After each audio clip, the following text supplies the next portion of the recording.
Two of the most popular shows on British TV are MasterChef and Great British Bake Off. What do you think people find so appealing about seeing food being prepared on screen and the delicious dishes we get to see in the 100-Foot Journey? Oh, it's true. It's very visceral, isn't it, food? I mean, whenever I'm on a diet, and a really strict diet, I start reading cookery books. Because somehow, in your imagination, you can sort of enjoy the food through your imagination. And then, of course, there's the incredible drama of cooking. And we've all experienced it. At the moment, you take the turkey out for the Christmas dinner and you trip and you fall and it drops on the floor. And then you go down and quickly put it back on, hope nobody notices, And, we all know the dramas of and the pain and the passion, the heartbreak of cooking. We've all experienced that. So I think that's part of it. There's a sense of you can really identify with it, and also then the magic of watching people make things that you couldn't possibly aspire to make. And I mean, Project Runway is another program that I love. It's lovely to watch people who are really good at making things make them and watch their pain and their struggle. And how nifty in the kitchen are you yourself? And what would the signature dish be, Helen Mirren? I'm not very nifty at all. I'm a really good... I cook a great roast chicken because I have a piece of equipment called the rotisserie Ron Popeil's Showtime Grill, which is a little rotisserie grill, and it's brilliant. You just stick your chicken in there, switch it on, and it comes out perfectly every time. And whenever I have anyone over to dinner, I do them, and I pretend I've, cooked it in the oven, but I haven't. It's a rotisserie Showtime Grill. And the location looked absolutely stunning, the French location. Was it as beautiful in real life? Oh, absolutely as beautiful, if not more beautiful.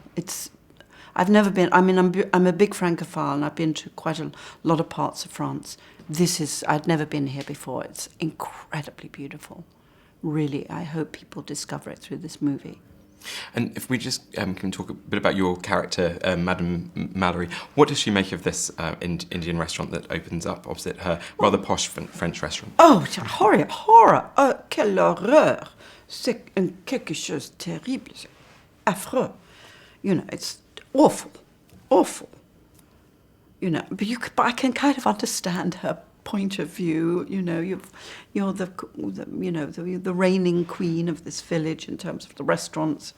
Famous little restaurant in this area, and very, very, very elegant the way certain French restaurants are. And this loud, noisy, chaotic sort of Indian restaurant opens across the way, and with all these spices and different kind of way of cooking. It's a wonderful, neat little analogy of life, really. I mean, two very impressive names as co-producers on the film, Steven Spielberg and Oprah Winfrey. I believed Oprah actually visited the location. She did. She flew in by helicopter. The French got very excited. Oprah! But they were thrilled. Yes, of course. That was why. One of the reasons I signed on was knowing that someone like Stephen was going to be, the papa behind the scenes, shepherding us and taking care of us. And as people sit in the cinema, I think their popcorn is going to look rather unappealing. What advice would you have for people coming to see the film on an empty stomach, perhaps? Absolutely come on an empty stomach, but make sure you've decided where you're going to go for dinner afterwards. And if you need to reserve, because you're going to be hungry and you're going to want to eat some good food. Doesn't matter what it is, fish and chips, make sure it's good.